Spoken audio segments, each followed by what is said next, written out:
जय हिंद साथियों, स्वागत है आप सबका आपके अपने YouTube channel study smart IQ में। और मैं हूं आपका दोस्त सलीम।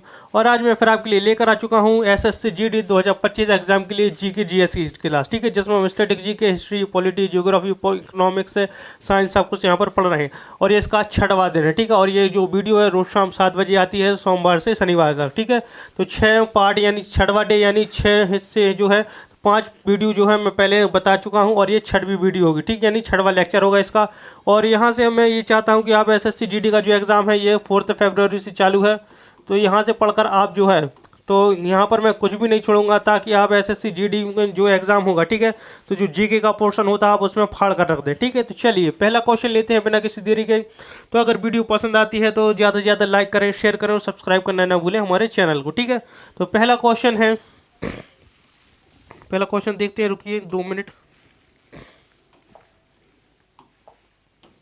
चलिए, तो पहला क्वेश्चन है, गांधी इरविन समझौता भारत के निम्नलिखित में से किस आंदोलन से संबंधित है। तो गांधी इरविन समझौता जो है तो किस आंदोलन से संबंधित था। तो देखिए, जो गांधी इरविन समझौता हुआ था तो कब हुआ था, ये हुआ था 5 मार्च 1931 को। ये हुआ था किस किस के बीच में, गांधी जी के बीच में और जो वायसराय था इरविन, ठीक है, इसके बीच में हुआ था। और जो पूछा गया कि किस आंदोलन से संबंधित था, तो ये जो आंदोलन था जो किस आंदोलन से संबंधित था, ये संबंधित था सविनय अवज्ञा आंदोलन, ठीक है।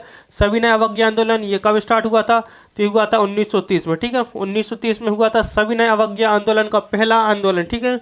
इसका पहला आंदोलन कौन सा, तो पहला आंदोलन जिसको हम क्या कहते हैं, दांडी यात्रा, दांडी यात्रा, दांडी मार्च, दांडी सत्याग्रह,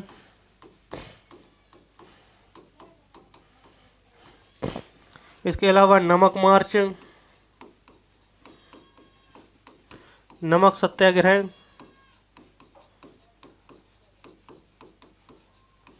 नमक आंदोलन, ठीक है। इन सब नामों से इसको जाना जाता है। तो दांडी यात्रा की जो शुरुआत हुई थी तो ये कहाँ से हुई थी, साबरमती आश्रम अहमदाबाद गुजरात से हुई थी, ठीक है। साबरमती आश्रम अहमदाबाद गुजरात से, ठीक है, अहमदाबाद गुजरात से इसकी शुरुआत हुई थी। वो कहाँ तक ये चला था, साबरमती आश्रम अहमदाबाद गुजरात से लेकर दांडी नवसारी, ठीक है, दांडी नवसारी गुजरात तक, ठीक है, नवसारी गुजरात तक, ठीक है। ये कब स्टार्ट हुआ था, ये 6 मार्च 1930 में यह यात्रा जो है दांडी यात्रा ये शुरू हुई। और 6 अप्रैल 1930 को इसका समापन हुआ। कितने 24 दिन इस यात्रा में लगे, कितने 24 दिन यात्रा में इसमें लगे। जो गांधी जी थी तो उनके 17 अनुयायी थे इसमें, ठीक है, 17 अनुयायी इनके फॉलोअर थे, इनके साथ इन्होंने दांडी यात्रा की शुरुआत की थी और ख़त्म भी की, ठीक है। 24 दिन कितने मील चले थे, 240 या 241 मील चले थे इसमें गांधी जी, ठीक है। और इन्होंने जो नमक कर को तोड़ा था। और इसके बाद जो है तो महात्मा गांधी को 5 मई 1930 में गिरफ्तार कर लिया गया था ब्रिटिश गवर्नमेंट के द्वारा। और फिर उनको जनवरी 1931 में इनको छोड़ा गया था। फिर उसके बाद जो है तो 5 मार्च 1931 को जो है तो गांधी इरविन समझौता हुआ था। गांधी इरविन समझौते में कुछ शर्तें थी, तो देखिए मैं वो कुछ शर्तें हैं जो ये शर्तें बताता हूँ मैं आपको। तो देखिए इनकी जो शर्तें थी, तो शर्तें क्या क्या थी, तो एक तो शर्तें देखिए, पहली शर्त अगर हम बात करें तो पहली शर्तें थी इनकी कि जो कांग्रेस है, ठीक है, कांग्रेस ये भाग ले किसमें, गोलमेज सम्मेलन में। दूसरा जो गोलमेज सम्मेलन था 1931 में हुआ, गोलमेज सम्मेलन में भाग ले, ये सम्मेलन में भाग लें। फिर इसके अलावा गांधी जी की एक शर्त थी कि जो नमक के ऊपर कर लगाया गया है, ठीक है, नमक पर कर, ठीक है, इसको ख़त्म किया जाए। इसके अलावा एक और शर्त थी इससे समझौते में कि जो गांधी जी का सविनय अवज्ञा आंदोलन है इसको ख़त्म किया जाए, ठीक है, सविनय अवज्ञा आंदोलन जो है तो इसको ख़त्म किया जाए गांधी जी के द्वारा, ठीक है। तो ये कुछ शर्तें थी गांधी इरविन समझौते में। हम आगे बढ़ते हैं, आगे देखते हैं थोड़ा बहुत।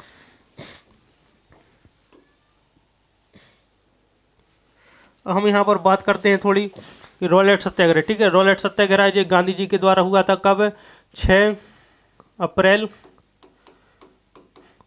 1919 को चलाया गया था गांधी जी के द्वारा रॉलेट सत्याग्रह। और जो रॉलेट एक्ट है, तो रॉलेट एक्ट जो है तो ये आया था 18 मार्च 1919 में आया था। और इसके तहत जो है तो किसी को भी गिरफ्तार किया जा सकता था बिना किसी दलील के, बिना किसी अपील के, ठीक है। तो किसी को भी गिरफ्तार किया जा सकता था और इसको न देने के लिए एक नारा याद किया जाता था, नो अपील,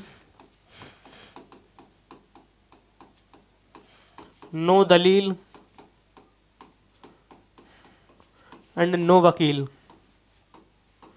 ठीक है। यानी रॉलेट एक्ट के तहत आपको गिरफ्तार कर लिया जाता था तो आपकी कोई अपील नहीं, कोई आपकी दलील नहीं और ना आपका कोई वकील होता था, ठीक है। और रॉलेट सत्याग्रह 18 मार्च 1919 में आया था और इसको काला कानून भी कहते हैं। क्या? काला कानून, ब्लैक एक्ट कहा जाता था। काला कानून एंड क्रांतिकारी अपराध अधिनियम भी इसको कहा जाता है। फिर हम बात करते हैं असहयोग आंदोलन की। तो असहयोग आंदोलन जो है तो ये कब हुआ था? तो ये 1 अगस्त 1920 को स्टार्ट हुआ था महात्मा गांधी के द्वारा। फिर बात करते हैं भारत छोड़ो आंदोलन।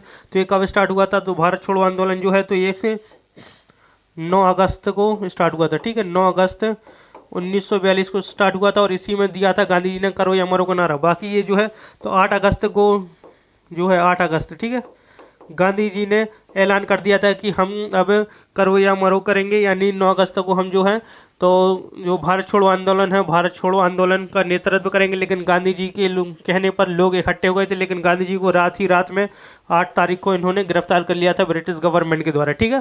फिर 9 तारीख को ये स्टार्ट किया गया कांग्रेस के द्वारा। चलिए, तो ये सब कुछ इसके बारे में है।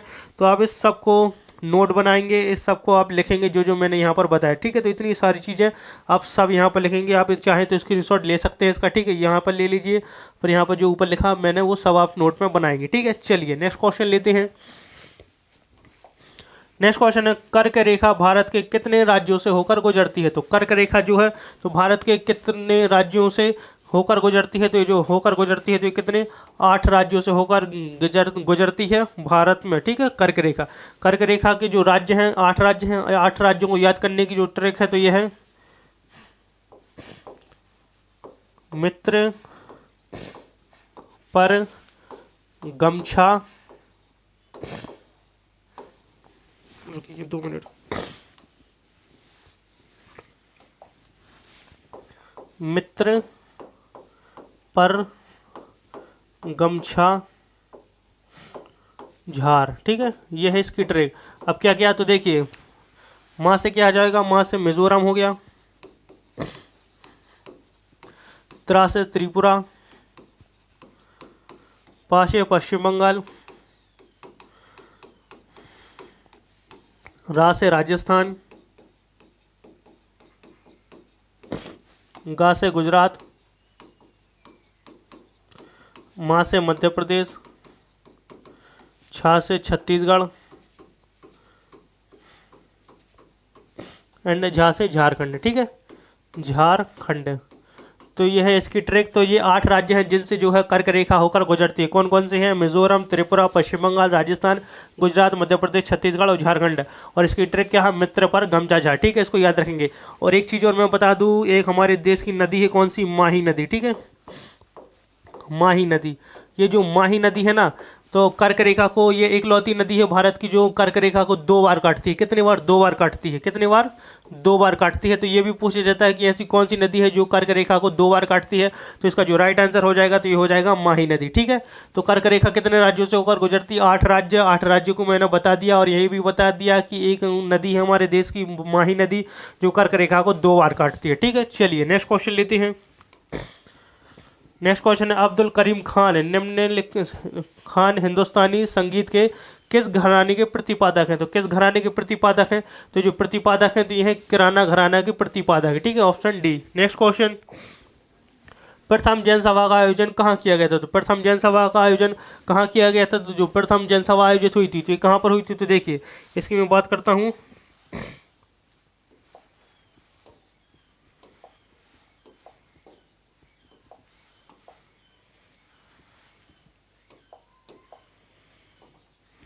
तो प्रथम जनसभा कहाँ आयोजन हुई थी? तो ये हुई थी पाटलिपुत्र में, ठीक है। पाटलिपुत्र में हुई थी किसके टाइम पर? चंद्रगुप्त के टाइम पर, ठीक है, चंद्रगुप्त मौर्य के टाइम पर। चंद्रगुप्त मौर्य कौन है? मौर्य वंश का संस्थापक, और इसने जो है तो जैन धर्म को अपनाया था। और इस टाइम पर अध्यक्षता किसने की थी? ठीक है, अध्यक्षता। तो जो अध्यक्षता की थी तो ये की थी स्थल भाऊ ने, ठीक है, स्थूल बाहु या स्थूल भद्र इसको कहते हैं, ठीक है। ये जो है ये श्वेतांबर का संस्थापक था, ठीक है। जैन धर्म में श्वेतांबर दिगंबर, तो श्वेतांबर का संस्थापक था स्थूल बाहु। अगर पूछा जाए कि जैन सभाएं कितनी हुई, तो जैन सभाएं हुई हैं 3, ठीक है, 3 जैन सभाएं हुई हैं। पहली तो पाटलिपुत्र में हो गई, चंद्रगुप्त मौर्य के टाइम पर अध्यक्षता की थी स्थूलभद्र ने।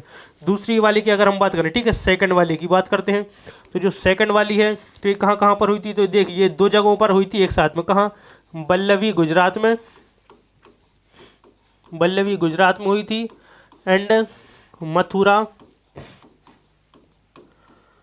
उत्तर प्रदेश में हुई थी। ये 2 जो हैं यानी जैन सभाएं हैं, ये दूसरी जैन सभा है, ये दोनों एक साथ हुई थी, एक ही जगह, मतलब कि अलग अलग जगह पर हुई थी लेकिन एक ही दिन पे ये हुई थी, ठीक है। तो इसका जो कहते हैं अध्यक्षता की थी, ठीक है, बल्लभी वाले में तो इसकी अध्यक्षता की थी नागार्जुन ने, ठीक है, नागार्जुन ने की थी इसकी अध्यक्षता। और जो मथुरा में हुई थी जैन सभा दूसरी वाली, ठीक है, इसकी अध्यक्षता की थी किसने? स्कंदला ने, ठीक है, स्कंदला ने इसकी अध्यक्षता की थी। फिर हम बात करते हैं थर्ड वाली की। जो थर्ड वाली हुई थी तो कहाँ पर हुई थी, तो जो थर्ड वाली हुई थी ये भी कहाँ पर? बल्लभी गुजरात में हुई थी, ठीक है, बल्लभी गुजरात में ये हुई थी। और ये जो बल्लभी गुजरात में हुई थी इसको क्या कहते हैं? इसको दूसरी यानी द्वितीय बल्लभी परिषद भी इसको कहते हैं, ठीक है, द्वितीय बल्लभी परिषद भी इसको कहा जाता है। और इसकी जो अध्यक्षता की थी तो ये किसने की थी? गुजरात बल्लभी में हुई थी जो तीसरी वाली, तो इसकी जो अध्यक्षता की थी ये की थी देवर्धिगणी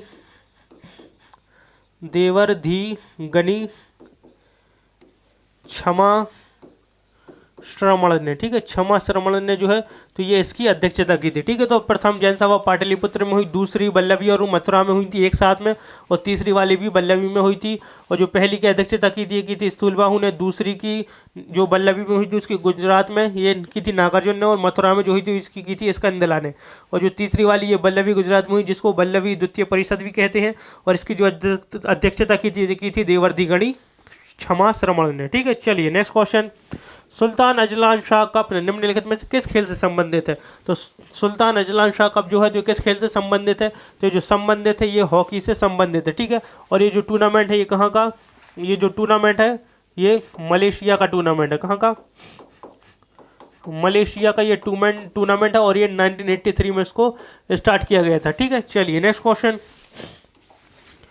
नेक्स्ट क्वेश्चन है निम्नलिखित में से किस खेल में खिलाड़ियों की संख्या 11 होती है? ठीक है, 11 किस खेल में होती है? तो ये होती है क्रिकेट में, हॉकी में, फुटबॉल में। तो इसका आंसर हो जाएगा ऑप्शन डी, ठीक है। तो क्रिकेट में बात करें, चाहे हॉकी में बात करें, चाहे फुटबॉल में बात करिए, 11-11 इसमें खिलाड़ी होते हैं, ठीक है। और क्रिकेट में तो 12 भी होने लगे, ठीक है, 12 आपको पता होगा, ठीक है। 12 कैसे? क्योंकि एक इम्पैक्ट प्लेयर हो गया, इम्पैक्ट प्लेयर। और जो इम्पैक्ट प्लेयर का नियम है ये सिर्फ अभी कहाँ पर? आईपीएल में चलता है। कहाँ पर? आईपीएल यानी इंडियन प्रीमियर लीग में चलता है, जिसमें एक नया प्लेयर जो है ये आ जाता है इम्पैक्ट के लिए, ठीक है। तो इसको इम्पैक्ट प्लेयर कहा जाता है। नेक्स्ट क्वेश्चन, भारत के संविधान में पंचवर्षीय योजनाओं की अवधारणा डैश से ली गई है? तो पंचवर्षीय योजना की जो अवधारणा है ये कहाँ से ली गई है? तो ये ली गई है कहाँ से? रूस से, ठीक है, रूस से। और क्या लिया गया है? तो ये मौलिक कर्तव्य रूस से लिए गए हैं, ठीक है, मौलिक कर्तव्य जो है तो ये भी रूस से लिए गए हैं। अब पूछा जाता है कि पंचवर्षीय योजना, पहली पंचवर्षीय योजना, ठीक है, भारत में पहली पंचवर्षीय योजना जो है तो 1951 से 56 तक चली, और ये हेरोड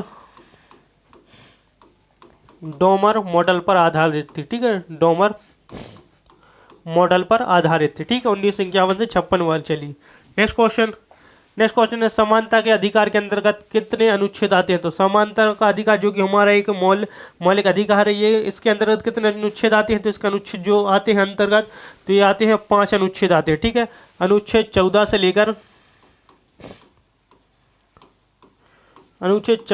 18 तक, ठीक है। तो 14, 15, 16, 17 और 18, ठीक है। तो ये आते हैं मौलिक अधिकार, समानता के अधिकार के तहत, ठीक है। चलिए नेक्स्ट क्वेश्चन, किस वर्ष महात्मा गांधी ने किसानों के समर्थन में गुजरात के खेड़ा जिले में सत्याग्रह किया था, जिसको क्या कहते हैं? खेड़ा सत्याग्रह कहा जाता है। तो ये गांधी जी ने किया था कि गुजरात के किसानों के समर्थन में। कब किया था? तो किया था 1918 में, ठीक है। अगर हम बात करें 1919 की, तो 1919 में गांधी जी ने रॉलेट सत्याग्रह चलाया था, ठीक है, रॉलेट सत्याग्रह चलाया। फिर हम बात करते हैं 1920 की, तो इन्होंने चलाया असहयोग आंदोलन, ठीक है, असहयोग आंदोलन। चलिए नेक्स्ट क्वेश्चन लेते हैं। नेक्स्ट है, भारत में राष्ट्रीय मतदाता दिवस डैश को मनाया जाता है। तो भारत में भारतीय जो राष्ट्रीय मतदाता दिवस मनाया जाता है तो कब मनाया जाता है, जो बताइए जल्दी जल्दी, इसका क्या राइट आंसर हो जाएगा। तो इसका जो राइट आंसर है कि भारत में राष्ट्रीय मतदाता दिवस मनाया जाता है, ये कब, 25 जनवरी को मनाया जाता है हर साल। ठीक है, चलिए नेक्स्ट क्वेश्चन। खनन को अर्थव्यवस्था की किस क्षेत्र में रखा गया है। तो खनन को अर्थव्यवस्था की किस क्षेत्र में रखा गया है, तो ये रखा गया है किसमें, प्राथमिक क्षेत्र में इसको रखा गया है। ठीक है, प्राथमिक क्षेत्र। नेक्स्ट क्वेश्चन, क्षमता के हिसाब से भारत के सबसे बड़े परमाणु ऊर्जा केंद्र का नाम बताइए। तो क्षमता के हिसाब से भारत के सबसे बड़े परमाणु ऊर्जा केंद्र का जो नाम है तो ये है कोडनकुलम। ठीक है, कोडनकुलम ये कहाँ पर पड़ता है, ये है तमिलनाडु में, तमिलनाडु में। चलिए नेक्स्ट क्वेश्चन, निम्नलिखित में से किस स्थान पर डच ने अपने, ठीक है, जो डच थे तो उन्होंने अपने भारत में अपने व्यापारिक केंद्र स्थापित किए थे। तो देखिए, नागापट्टिनम, चिंसोरा, मछलीपट्टनम, सूरत, भरूच, आगरा, कोचीन, अहमदाबाद और पटना। तो इसका जो राइट आंसर हो जाएगा ये हो जाएगा ऑप्शन डी, उपरोक्त सभी। क्योंकि जो डच हैं तो उन्होंने यहाँ इतनी सब जगहों पर जो है तो अपने केंद्र, जो उनके कारखाने स्थापित किए थे। अब इसके बाद बात करता हूँ कि जो डचों ने अपना पहला कारखाना, ठीक है, पहला कारखाना, ठीक है, तो पहला कारखाना जो इन्होंने खोला था तो कब खोला था, ये 1605 में खोला था। ठीक है, और कहाँ पर ये खोला था इन्होंने, मछलीपट्टनम, जिसको आज के टाइम पर हम क्या कहते हैं, इसको कहते हैं मसूलीपट्टनम। ठीक है, यहाँ पर इन्होंने खोला था। नेक्स्ट क्वेश्चन, निम्नलिखित में से कौन सी पुस्तक आर्यभट्ट द्वारा लिखी गई। तो आर्यभट्ट ने कौन सी पुस्तक लिखी, तो लिखी आर्यभट्टीय। ठीक है, आर्यभट्टीय लिखी है। नेक्स्ट क्वेश्चन, नेक्स्ट क्वेश्चन है, पानी के नीचे ध्वनि को मापने के लिए निम्न में से किस उपकरण का उपयोग किया जाता है। तो पानी के नीचे ध्वनि को मापने के लिए किस उपकरण का उपयोग किया जाता है, जो किया जाता है हाइड्रोफोन को। ठीक है, option A. Next question, dash Bundelkhand क्षेत्र का एक जीवंत नृत्य रूप है। ठीक है, इसका प्रदर्शन मृदंग की थाप से शुरू होता है तथा धीरे धीरे गद्य और काव्यात्मक संवादों के साथ गति पकड़ता है। तो ये कौन सा है नृत्य, तो ये कहता है राई। ठीक है, राई, ये राई नृत्य है, जो यहाँ पर राई नृत्य की बात हो रही। इसके अलावा मटकी, गनगर और स्वांग ये भी लोक नृत्य हैं, कहाँ के, मध्य प्रदेश के।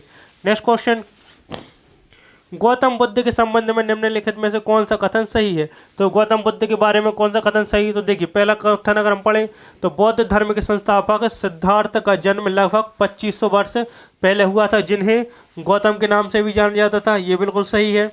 फिर इसके बाद हम बात करते हैं, गौतम बुद्ध एक छोटे गढ़ से संबंधित थे जिसे शाक्यगढ़ के नाम से जाना जाता था। ठीक है, तो ये वाला भी सही। तो इसका जो राइट आंसर हो जाएगा तो क्या हो जाएगा, तो ये 1 और 2 दोनों ही सही है। ठीक है, हम बात करते हैं गौतम बुद्ध, तो इनके बचपन का नाम क्या था, सिद्धार्थ था। ठीक है, और जो गौतम बुद्ध है, ठीक है, तो ये शाक्य वंश से थे। ठीक है, इनके पिता का नाम क्या था, पिता का नाम, ठीक है, इनके पिता का नाम था शुद्धोधन, शुद्धोधन। ठीक है, इनके पिता का नाम था। फिर इनकी माता का करें तो माता का क्या नाम था, ये था महामाया। ठीक है, महामाया, और ये महामाया, और ये किस वंश थी, ये कोलिया वंश से संबंधित थी। ठीक है, कोलिया वंश से संबंधित थी। इनकी सौतेली माँ, ठीक है, सौतेली माता, अगर हम बात करें सौतेली माँ तो ये थी महाप्रजापति गौतमी। ठीक है, महाप्रजापति गौतमी जो है तो इनकी सौतेली माँ थी। इसके अलावा पूछा जाता है इनकी पत्नी का नाम क्या था गौतम बुद्ध की, तो इनकी पत्नी ये थी यशोधरा, यशोधरा। फिर इसके बाद पूछा जाता है कि इनके पुत्र का नाम क्या था, तो इनके पुत्र का नाम क्या था, तो इनके पुत्र का नाम था राहुल। ठीक है, इनके पुत्र का नाम क्या था, राहुल था। इसके अलावा पूछा जाता है इनको जो गौतम बुद्ध है, इनका जन्म कहाँ हुआ था, तो इनका जन्म कहाँ पर हुआ था, तो ये हुआ था लुम्बिनी, नेपाल में। ठीक है, लुम्बिनी, नेपाल में इनका जन्म हुआ। ठीक है, ये जन्म हुआ इनका। ठीक, इसके बाद पूछा जाता है कि ज्ञान की प्राप्ति, तो ज्ञान की प्राप्ति जो हुई तो इन्होंने को कहाँ पर, बोध गया, बिहार में हुई थी। ठीक है, बोध गया, बिहार में ज्ञान की प्राप्ति हुई। एक वृक्ष था बोधि वृक्ष, जिसको कहते हैं पीपल का वृक्ष था, इसके नीचे जो है उनको ज्ञान की प्राप्ति हुई थी निरंजना नदी के किनारे। फिर पूछा जाता है कि पहला उपदेश, ठीक है, पहला उपदेश, तो पहला उपदेश जो इन्होंने दिया था ये सारनाथ में दिया था। ठीक है, सारनाथ में दिया था। और इनको जो मृत्यु हुई, ठीक है, मृत्यु, तो इनकी जो मृत्यु हुई यानी महापरिनिर्वाण, तो ये कहाँ पर, ये कुशीनगर उत्तर प्रदेश में, ठीक है, कुशीनगर उत्तर प्रदेश, ठीक है। तो ये सब है गौतम बुद्ध के बारे में। चलिए नेक्स्ट क्वेश्चन, भारत कितने देशों के साथ समुद्री सीमा साझा करता है? तो कितने देशों के साथ समुद्री सीमा साझा करता है? तो यहाँ पर समुद्री सीमा कहा है, ठीक है। अगर कहा हो जाता है कि भारत कितने देशों के साथ राज्यों की सीमा यानी भूमि वाली सीमा साझा करता है, तो यहाँ पर इसका आंसर कुछ और हो जाता है। तो समुद्री सीमा 2 देशों के साथ साझा करता है, कौन कौन से? ये है श्रीलंका एंड मालदीव के साथ ये साझा करता है। अगर पूछा जाता है कि कितने जो राज्य हैं तो भारत के साथ सीमा साझा यानी देश हैं भारत के साथ सीमा साझा करते हैं, तो देशों की अगर पूछा जाता है, ठीक है, यानी जो भूमिबद्ध है, ठीक है, भूमि में, तो ये हैं कितने, 7 देश हैं, ठीक है। 7 देशों के साथ जो है तो भारत सीमा साझा करता है। कौन कौन से? ये हैं Pakistan, Afghanistan, China, Bangladesh, Bhutan, Nepal and Myanmar, ठीक है। इन 7 देशों के साथ जो है भारत सीमा साझा करता है, और समुद्री सीमा श्रीलंका और मालदीव के साथ। नेक्स्ट क्वेश्चन, ध्वनि प्रदूषण किस इकाई में मापा जाता है? तो किस इकाई में मापा जाता है? तो मापा जाता है डेसिबल में, ठीक है, ऑप्शन सी। नेक्स्ट क्वेश्चन, भारत की निम्नलिखित में किस पंचवर्षीय योजना के अंत में देश में 5 IIT स्थापित किए गए थे? तो जो है तो 5 IIT जो है तो किस पंचवर्षीय योजना के दौरान अंत में किए गए थे? तो ये किए गए थे पहली पंचवर्षीय योजना के टाइम पर, ठीक है। और पहली पंचवर्षीय योजना 1951 से 56 तक चली, और जो पहला IIT था, ठीक है, फर्स्ट IIT की बात करें, फर्स्ट IIT तो ये है IIT खड़गपुर, और ये कब बना था? ये 1951 में बना था, ठीक है, 1951 में बना था। तो ये थे हमारे आज के क्वेश्चन SSC GD 2025 एग्जाम के लिए। तो आई होप आपको हमारी ये वीडियो पसंद आई होगी। तो अगर वीडियो पसंद आती है तो ज़्यादा से ज़्यादा लाइक करें, ज़्यादा से ज़्यादा शेयर करें, सब्सक्राइब करना ना भूलें हमारे चैनल को। तो मिलते हैं आपसे अगली वीडियो में, तब तक के लिए good luck, goodbye, thank you.